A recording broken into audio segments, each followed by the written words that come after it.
سبيل الدموع سبيل مريح تنهدى يا صاحي كي تستريح.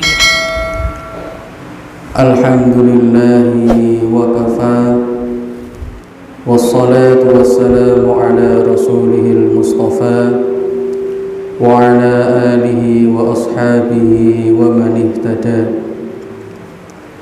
أشهد أن لا إله إلا الله وأشهد أن محمدا عبده ورسوله لا نبي ولا رسول بعده. قال الله تعالى في كتابه الكريم: أعوذ بالله من الشيطان الرجيم. بسم الله الرحمن الرحيم. كل نفس ذائقة الموت وإنما توفون أجوركم يوم القيامة فمن زحزح عن النار وأدخل الجنة فقد فاز وما الحياة الدنيا إلا متاع الغرور. صدق الله العظيم وصدق رسوله الكريم ونحن على ذلك من الشاهدين. وبعد. Jamaah sekalian rahimani wa iyyakum. Syukur alhamdulillah, kita sama-sama bersyukur kepada Allah Subhanahu wa taala dengan sebaik-baiknya syukur. Karena sampai detik ini Allah masih memberikan kita banyak sekali nikmat-nikmat yang kita sadari maupun tidak kita sadari, yang kita pergunakan untuk maksiat ataupun yang kita pergunakan untuk ibadah. Nikmat yang kita pergunakan untuk menjauhkan diri kepada Allah Subhanahu wa taala ataupun nikmat yang kita gunakan untuk mendekatkan diri ini kepada Allah Subhanahu wa ta'ala. Dan salah satu nikmat yang wajib kita syukuri, syukur lahir batin, yaitu nikmat Islam dan iman yang sudah terpatri di dalam hati kita semuanya. Nikmat hidayah yang juga nikmat paling indah yang pernah Allah berikan kepada kita. Nikmat paling besar yang telah Allah berikan kepada kita, sehingga kita bisa berkumpul di sini, bermuajahah, bertatap muka, bersilaturahim di waktu dan tempat yang insya Allah penuh dengan barokah. Semoga Allah Subhanahu wa ta'ala memberikan kita hidayah terus-menerus sampai kita meninggal dunia, dan semoga Allah Subhanahu wa ta'ala membuat kita istiqomah di atas jalan kebenaran sehingga kita dimasukkan oleh Allah Subhanahu wa ta'ala ke dalam surganya. Amin amin ya rabbal alamin. Salawat serta salam semoga selalu tercurahkan kepada junjungan kita Nabi Muhammad Rasulullah sallallahu alaihi wasallam. Beliau adalah uswah dan qudwah hasanah kita. Beliau adalah kiai kita. Beliau adalah guru kita. Kita juga berdoa semoga Allah Subhanahu wa taala berkenan mempertemukan kita semua dengan beliau sallallahu alaihi wasallam di surga firdausnya nanti. Amin amin ya rabbal alamin.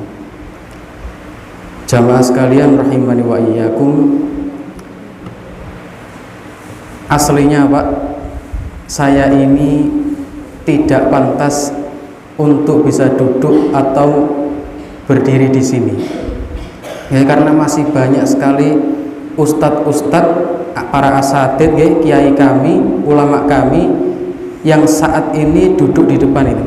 Ada yang di luar masjid, ada yang di teras-teras masjid, ada yang di dalam masjid. Beberapa tadi saya notice ada beberapa wajah yang sepertinya saya kenal, sepertinya saya pernah diajar oleh beliau. Ya, salah satunya Al Ustadz Al Karim Ustadz Yusuf ada di sana itu. Ya, beliau Ustadz Wawan. Ada juga tadi sepertinya saya kenal Ustadz Edi yang di belakang jamaah tadi. Dan mungkin ada beberapa jamaah yang mungkin sepertinya saya kenal, tetapi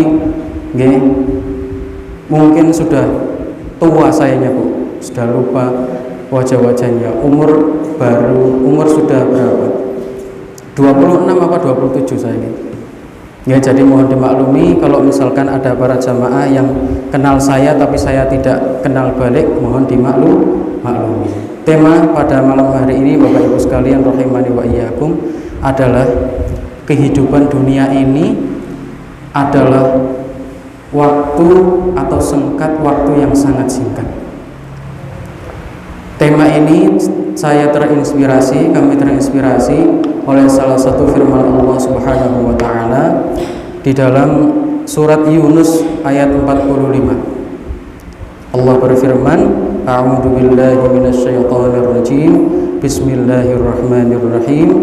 Wa yawma yahsyuruhum ka'an lam yalbathu illa sa'atan minan nahari yata'arafuna bainahum qad khasira alladziina kadzdabuu bi liqaa'illahi wa ma kanu muhtadin.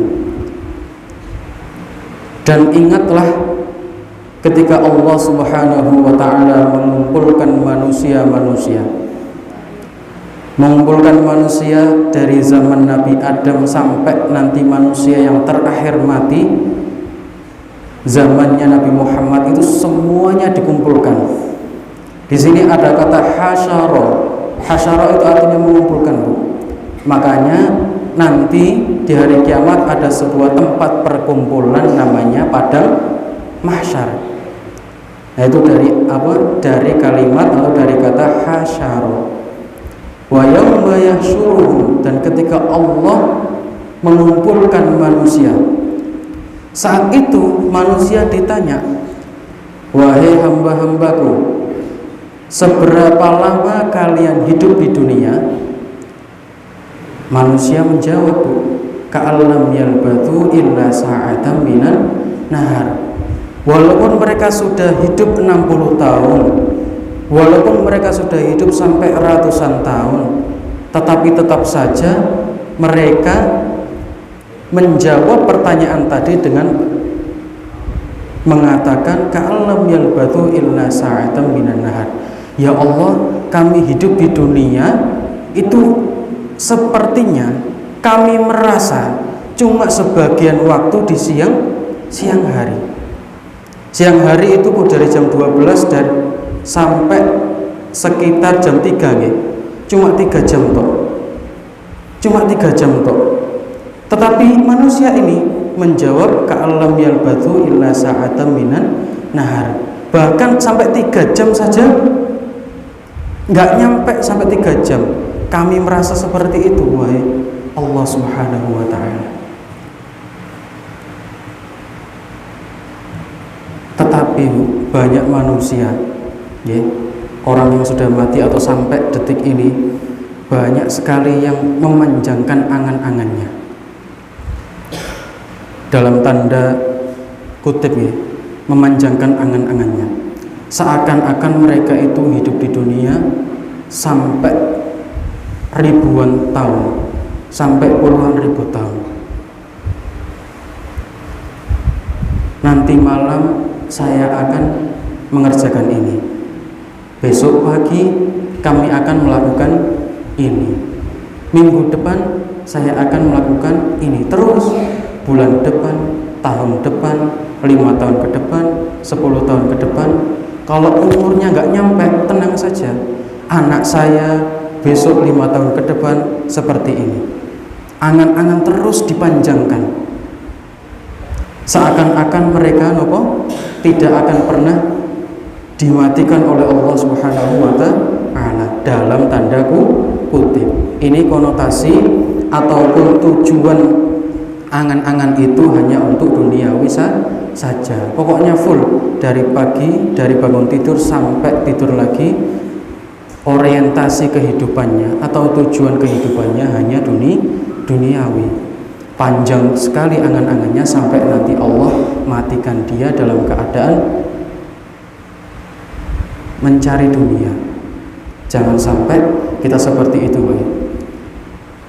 Karena kita sudah mengetahui bahwasanya kehidupan dunia ini cuma 3 jam atau kurang, besok kita akan menjauh seperti itu, maka kami akan membuat 2 poin, Pak. Insya Allah 2 poin ini kalau kita kerjakan gampang sekali kok, Pak. Kalau kita kerjakan, insya Allah akan menjadi bekal kita menghadap Allah Subhanahu wa Ta'ala. Yang pertama, Pak, ibu-ibu sekalian rahimani wa iyyakum, adalah hidayah. Pentingnya meminta hidayah kepada Allah Subhanahu wa Ta'ala. Pentingnya berdoa agar Allah memberikan hidayah kepada kita. Hidayah itu apa sih, Pak? Hidayah itu apa sih, Bu? Bahasa sederhananya, hidayah adalah kesadaran diri atau kepekaan diri untuk melakukan atau taat kepada Allah Subhanahu wa Ta'ala dan menjauhi segala larangan Allah Subhanahu wa Ta'ala. Dan kesadaran itu, kepekaan itu tidak akan pernah kita dapatkan kecuali dari hidayah oleh Allah Subhanahu wa Ta'ala. Saking pentingnya hidayah ini, bahkan bukan cuma kita saja, orang-orang yang lemah imannya seperti kita, orang yang suka khilaf, orang yang suka maksiat, orang yang sering lupa, orang yang sering mengambil hak orang lain dan lain sebagainya. Bukan hanya kita yang dituntut untuk meminta hidayah kepada Allah Subhanahu wa Ta'ala, tetapi orang-orang yang soleh sebelum kita, orang-orang yang soleh yang saat ini ada. Seperti siapa, Bu? Para nabi dan rasul, para sahabat, para tabi'in, para atsba'ut tabi'in, para ulama, para kiai, para asatid.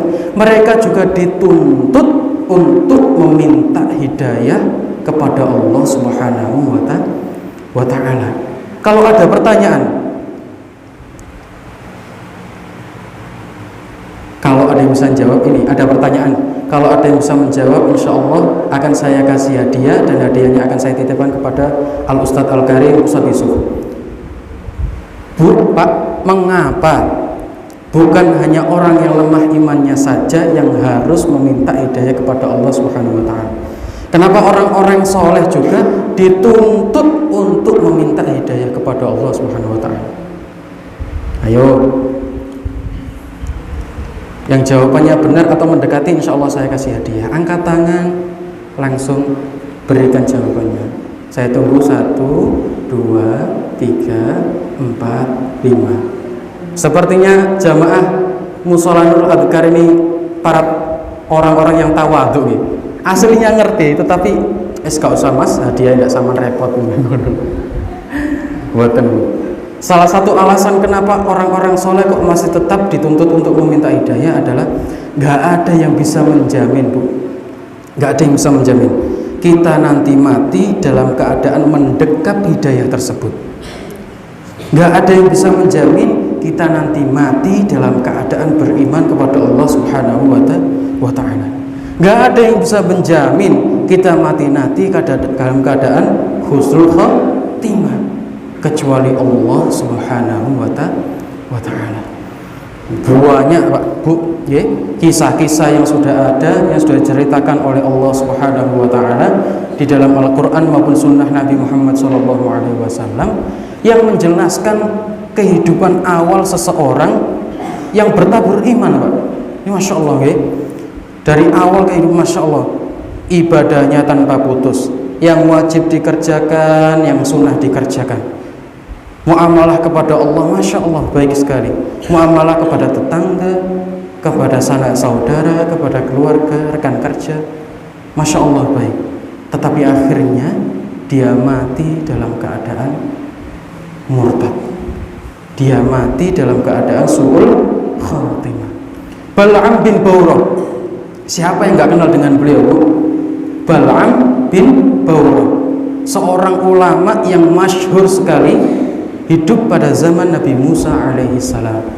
Beliau ini karena saking alimnya, Bu, ya, saking alimnya sampai dikatakan oleh Malik bin Dinar rahimahullahu taala, beliau mengatakan kana mujabud da'wah fis syada'id. Malik bin Dinar ini ketika menafsirkan surat Al-A'raf ayat 175, beliau mengatakan kana mujabud da'wah fis syada'id. Kalau kita sudah berbicara tentang Bal'am ini ulama mantan ulama ini, setiap doa-doa yang dia panjatkan kepada Allah Subhanahu wa taala itu pasti diijabah. Fisyada'id, di masa-masa yang sempit, masa-masa genting, masa-masa kepepet. Kalau Bal'am ini berada dalam masa-masa yang kepepet, kok dia mengangkatkan tangannya berdoa kepada Allah, ya Allah begini, ya Allah begini, itu pasti diijabah oleh Allah Subhanahu wa ta'ala. Karena saking apa, Bu? Saking alimnya beliau. Pertanyaannya, apakah dia mati dalam keadaan beriman? Tidak. Dia mati dalam keadaan murtad, keluar dari agama Allah Subhanahu wa ta'ala. Ubaidillah bin Jahsy, sahabat Nabi Muhammad SAW, yang dipuji oleh Abu Bakar, dipuji dan dijadikan dai oleh Abu Bakar As-Siddiq untuk berdakwah kepada Musailamah Al-Kadzab, seseorang yang pernah mengaku dirinya sebagai nabi palsu. Ubaidillah bin Jahsy ini juga alimnya bukan main. Alimnya bukan main, pintar berretorika, pintar ngomong, pede. Kalau misalkan disuruh ke depan, suruh ngomong masalah agama, ilmu agama, dia pede dan bisa, pintar, agamanya juga bagus. Tetapi pertanyaannya, apakah dia mati dalam keadaan beriman? Tidak.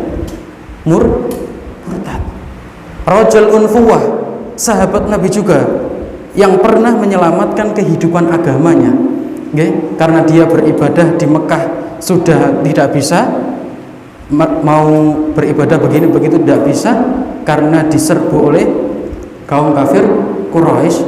Akhirnya Nabi Muhammad SAW menganjurkan umatnya untuk hijrah ke Habasyah, dan dia ikut hijrah yang kedua ke Habasyah.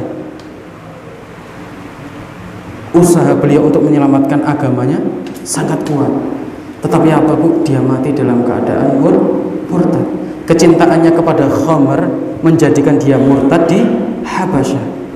Seorang muadzin yang diceritakan oleh Imam Al-Qurtubi rahimahullahu ta'ala, dulu beda dengan sekarang, Bu. Kalau orang dulu pengen adzan, dia harus naik ke tempat yang tinggi agar suaranya mencakup banyak area. Kalau sekarang sudah ada teknologi, ada speaker, ada mikrofon dan segala macam. Kalau dulu nggak bisa. Lah muadzin ini adzan, dia naik ke tempat yang tinggi, setelah adzan dia lihat ke bawah, kok ada perempuan yang sangat cantik sekali, Bu. Dan dia gentle. Setelah melihat perempuan tersebut, dia langsung turun ke bawah mengatakan bahwasanya saya ini jatuh cinta kepadamu. Gentle, Pak. Dia langsung ngomong, kamu mau nggak jadi istriku? Kamu mau nggak jadi pasanganku? Kamu mau nggak jadi sehidup sematiku? Langsung ngomong dia. Tetapi perempuan tadi mengatakan apa? Loh, nggak bisa, Mas. Nggak bisa saya nerima cinta kamu, nggak bisa. Saya nggak bisa nerima kamu jadi suamiku, itu nggak bisa. Loh, kenapa? Karena saya Nasraniyah, kamu Muslim. Saya beragama Nasara, kamu beragama Islam. Jadi nggak bisa saya nerima kamu sebagai suamiku. Loh, dengan cara apa agar saya bisa diterima? Keluar kamu dari Islam dan masuklah kamu ke dalam agama Nasara. Karena dia sudah tergoda akan kecantikan wanita tersebut, akhirnya dia keluar dari agama Islam. Sesaat sebelum mencampuri wanita yang telah menjadikan dia murtad, Bu, dia naik ke atap rumahnya dan dia jatuh, dia mati. Belum sempat mencampuri wanita yang telah menjadikan dia murtad, dia sudah meninggal dunia. dunia. Loh, Bu, itu loh yang harus kita khawatirkan. Walaupun saat ini kita sudah rajin beribadah, istri kita sudah berjilbab syar'i, Pak, anak-anak kita insya Allah sudah terpantau, berkumpulnya kita di taman-taman ilmu, berkumpulnya kita juga dengan orang-orang yang soleh, terus kita menjaga kehangatan beragama ini. Tapi jangan sampai kita lalai dalam meminta hidayah kepada Allah Subhanahu wa Ta'ala. Karena apa tadi? Karena nggak ada yang bisa menjamin kita mati dalam keadaan beriman. Sampai Rasulullah SAW mengatakan, qala Rasulullah SAW, fa inna ahadakum la ya'malu bi amali ahli jannah hatta yakuna bainahu wa bainaha illa dhira' fayasbiqu alaihi alkitab fayamalu bi amali ahli nar hatta yadkhuluha. Ada di antara kalian, wahai umatku, yang dimana awal kehidupan selalu mengerjakan amalan-amalan penghuni surga, ibadah tok wis, sampai antara dia dengan surga illa dhira'un, antara dia dengan surga cuma sejengkal. Logika manusia, kalau dia satu kali saja melaksanakan amalan penghuni surga, terus Allah matikan dia dalam keadaan itu, insya Allah dia mati dalam keadaan husnul khatimah, dan dia akan dimasukkan ke dalam surganya Allah Subhanahu wa Ta'ala. Fayasbiqu alaihil kitab, tetapi catatan takdir telah mendahului apa yang dia kerjakan. Kenapa, Pak? Allah gak suka dia masuk ke dalam surga. Loh, Pak, ini menandakan bahwasanya hidayah tersebut mutlak hak prerogatif dari Allah Subhanahu wa Ta'ala. Allah berfirman, yahdi may yasha wa yudhillu may yasha. Allah akan memberikan hidayah kepada hamba semau Allah, dan Allah juga akan menyesatkan hambanya semau Allah. Menandakan apa? Bahwasanya hidayah itu adalah hak prerogatif dari Allah Subhanahu wa Ta'ala. Fayasbiqu alaihil kitab, tetapi Allah gak suka setelah dia melaksanakan amalan-amalan penghuni surga, sesaat sebelum dia meninggal, Allah cabut hidayah dari dalam dirinya. Fayamalu bi amali ahlin nar, sebelum meninggal dia melaksanakan satu saja amalan penghuni neraka, dan amalan tersebut sangat fatal menurut Allah, dan naasnya dia belum sempat bertaubat kepada Allah, dan Allah matikan dia dalam keadaan itu, hatta yadkhuluha, sampai dia masuk ke dalam nerakanya Allah Subhanahu wa Ta'ala. Begitu juga baliknya, fa inna ahadakum la ya'malu bi amali ahli nar hatta yakuna bainahu wa bainaha illa dhira' fayasbiqu alaihi alkitab fayamalu bi amali ahli jannah hatta yadkhuluha. Ada di antara kalian, wahai umatku, yang selalu melaksanakan amalan-amalan penghuni neraka. Lingkaran kehidupannya nek gak mabuk, main perempuan, judi, berbohong, berdusta, dan segala macamnya. Gitu terus kelakuannya, sampai antara dia dengan neraka cuma sejengkal. Harusnya sekali saja dia melaksanakan amalan penghuni neraka, terus Allah mematikan dia dalam keadaan itu, sudah pasti dia masuk ke dalam nerakanya Allah. Fayasbiqu alaihil kitab, tetapi catatan takdir telah mendahului apa yang dia kerjakan. Allah sayang kepada dia, walaupun dia suka melaksanakan amalan-amalan penghuni neraka, tetapi ada sedikit, setitik di dalam hatinya ingin berubah, ingin bertaubat kepada Allah, dan Allah sayang kepada dirinya. Malam hari dia bangun, Pak, melawan rasa kantuknya, dia ambil wudhu, dia hamparkan sajadah, dia sholat. Saat sujud nangis, Pak, merengek, mengemis kepada Allah. Ya Allah, kok hidupku kok begini-begini saja, kok aku maksiat terus, kok aku berdosa terus, ya Allah bimbing aku. Nggak sampai sholatnya selesai, meninggal dunia. Kira-kira taubatnya diterima apa enggak, Bu? Ki diringekno taga.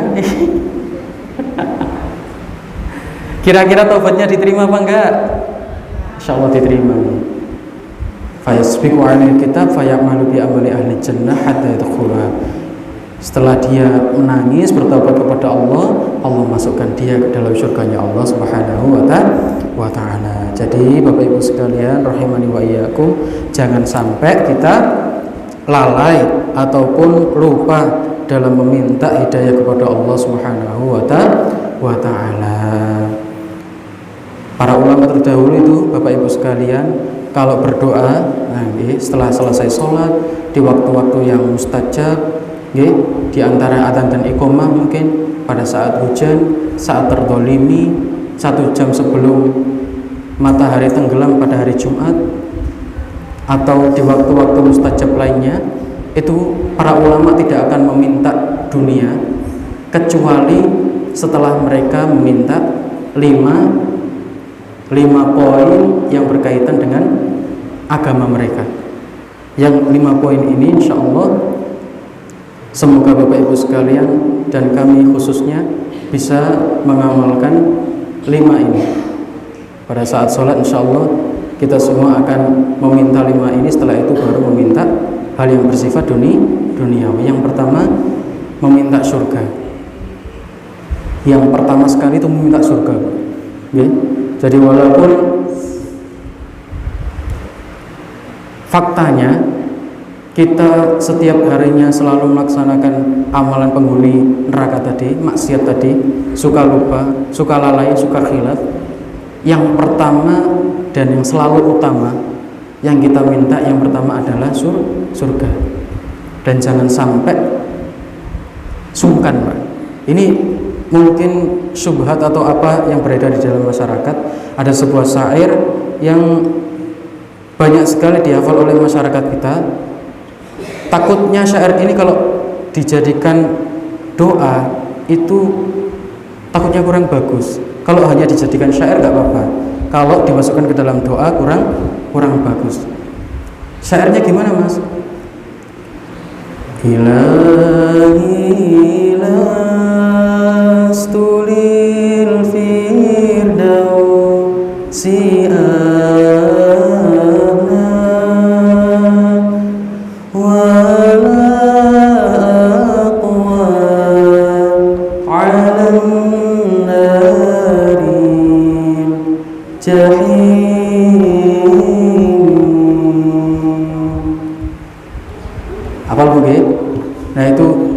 syair mungkin sudah beredar di masyarakat kita, syair yang sangat bagus sekali isinya. Kalau itu dijadikan syair, insya Allah bagus sebagai bentuk ketawaduan kita, sebagai bentuk merendahkan diri kita, merendahkan hati kita di hadapan Sang Pencipta. Artinya apa? Ya Allah, saya ini nggak pantas kalau jenengan memasukkan kami ke dalam surga. Tetapi kami juga nggak akan kuat kalau kita dimasukkan ke dalam nerakanya Allah Subhanahu wa ta'ala. Artinya apa, Pak? Kalau syair itu jadikan syair nggak apa-apa, kalau dimasukkan ke dalam doa itu kurang bagus. Karena apa? Rasulullah SAW bersabda, "Idza sa'altumullaha fas'aluhu firdausil a'la fa innaha a'lal jannah." Wahai hambaku, kalau kalian minta sama Allah, minta surga yang paling tinggi. Minta surga yang paling tinggi, firdausil a'la, surga firdaus. Jadi jangan sampai kita sungkan, jangan sampai kita malu saat berdoa kepada Allah Subhanahu wa ta'ala. Yang malu itu Allah Subhanahu wa ta'ala, Pak, Bu. Kalau kita mengangkat tangan kita berdoa khusyuk kepada Allah Subhanahu wa ta'ala, terus kita turunkan tangan kita dengan kosong, artinya apa? Tidak diijabah oleh Allah Subhanahu wa ta'ala. Jadi kalau kita minta kepada Allah Subhanahu wa ta'ala, sebisa mungkin jangan sungkan, jangan malu. Kalau bisa minta surga yang paling tinggi, surga yang paling tinggi. Itu tadi. Yang pertama meminta surga. Yang kedua meminta hidayah tadi. Hidayah berada dalam urutan yang kedua. Jangan sampai kita lupa meminta hidayah. Yang ketiga, minta istiqomah. Setelah kita mendapatkan hidayah, kesadaran diri untuk beribadah kepada Allah, kesadaran diri untuk mendekatkan diri kepada Allah dan menjauhi semua larangan-larangan Allah, jangan lupa kita meminta istiqomah. Kita tahu bahwasanya istiqomah itu sangatlah sulit. Saat ini kita bertekad, ya Allah, nanti malam saya harus tahajud. Setelah tahajud saya harus membaca Al-Quran sampai subuh.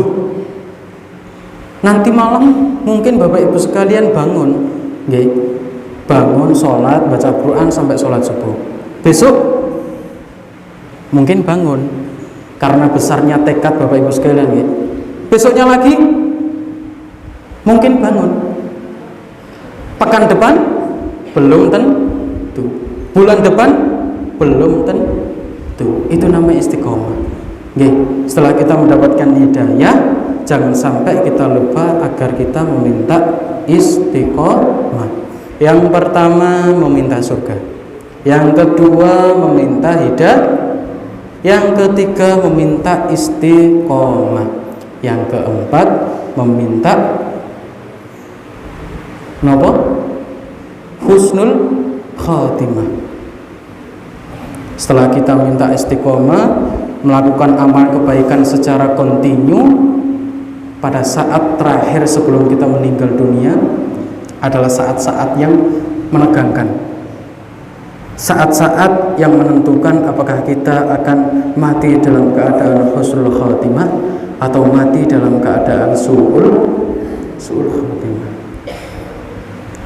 Ada sebuah ungkapan hadis Nabi Muhammad SAW, innamal a'malu sing kencang Bu, innamal a'malu salah, innamal a'malu bil khawatim. Yang kita bahas kan husnul khotimah, kenapa niat? Sesungguhnya innamal a'malu bil khawatim, sesungguhnya amalan-amalan itu tergantung pada akhirnya nanti. Amalan-amalan kita saat kita di dunia ini tergantung sesaat sebelum kita meninggal dunia. Jadi kalau kita dilihat di pandangan manusia, Masya Allah, ke masjid, suka bersedekah, puasa, segala macam. Kita nggak pernah tahu pribadi manusia pada saat di rumah atau di kamarnya sendiri, itu kita nggak tahu dia melakukan apa.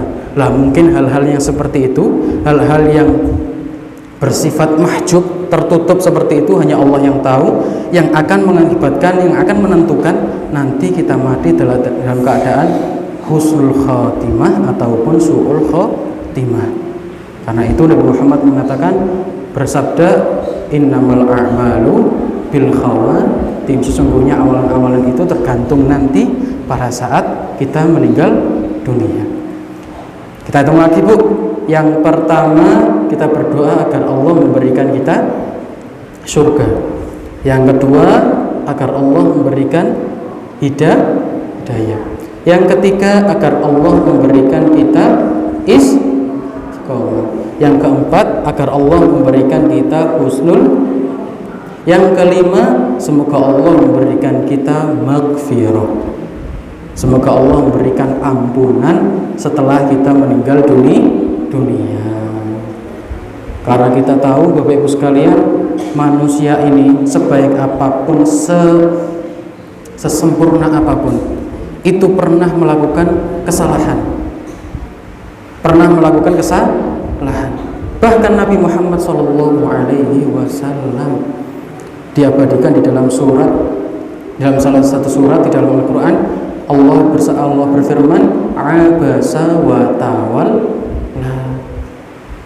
Sebab diturunkannya ayat ini karena Nabi Muhammad SAW memalingkan muka dan bermuka masam kepada saudara muslimnya dan lebih mementingkan orang terhormat dari kalangan kaum kafir Quraisy. Tetapi tentu saja kesalahan seperti itu pasti langsung diampuni oleh Allah Subhanahu wa taala. Karena Nabi Muhammad SAW adalah hamba Allah yang maksum, tidak ada dosa sedikit pun. Sedangkan kita banyak sekali dosanya. Mungkin na'udzubillah wa na'udzubillah, amalan jelek kita, maksiat kita lebih banyak daripada amalan baik kita. Na'udzubillah wal iyadu billah. Lah itu kita mintakan kepada Allah Subhanahu wa taala agar dosa-dosa yang tadi diampuni oleh Allah Subhanahu wa taala. Jadi lengkap sudah 5 doa ini. Para ulama merangkumkan, yang pertama meminta agar Allah memberikan surga, yang kedua agar Allah memberikan kita hidayah, yang ketiga agar Allah memberikan kita istiqomah, yang kelima agar Allah memberikan kita husnul khatimah, yang kelima agar Allah memberikan kita maghfirah. Setelah 5 doa tadi, Bapak Ibu sekalian jamaah rahimani wa iyyakum, bisa melanjutkan dengan doa-doa yang lain. Ya Allah, saya pengen tanah 1 hektar. Ya Allah, saya pengen rumah tingkat. Ya Allah, bagi ibu-ibu pengen suami yang peka, yang setiap harinya ngasih uang buat beli emas. Ya Allah yang lain. Oke, bisa. Tapi diutamakan yang 5 ini, oke. Jangan sampai lupa, oke. Diutamakan yang 5 ini. Itu yang pertama, tentang hidayah. Jam pinten Bu niki gini. Kona kedawan. Yang kedua singkat saja, oke. Yang kedua ini masalah ada sedikit nopo berkaitan dengan doa yang kelima tadi. Meminta agar Allah mengampuni kita, yaitu beristighfar. Beristighfar kepada Allah Subhanahu wa taala. Nih Bapak Ibu sekalian rahimani wa iyyakum. Mungkin Bapak Ibu sekalian ini saya khususkan sendiri. Mungkin sampai ini saja, mungkin di lain waktu bisa kita lanjutkan sharing ilmu. Semoga Allah memberikan pahala yang setimpal bagi kita semua atas semua amalan-amalan yang telah kita kerjakan. Semoga Allah memberikan kita surganya Allah, memberikan hidayahnya Allah, memberikan istiqomahnya, memberikan husnul khatimah, agar Allah memberikan ampunan bagi kita semua, sehingga kita tidak hanya berjumpa di dunia tetapi juga berjumpa di surganya Allah Subhanahu wa taala. Hadza minni an astati an aqula lakum wa billahi taufiq wal hidayah wa ridha wal inayah. Nun wal qalam wa ma yasturun. Wassalamu alaikum warahmatullahi wabarakatuh.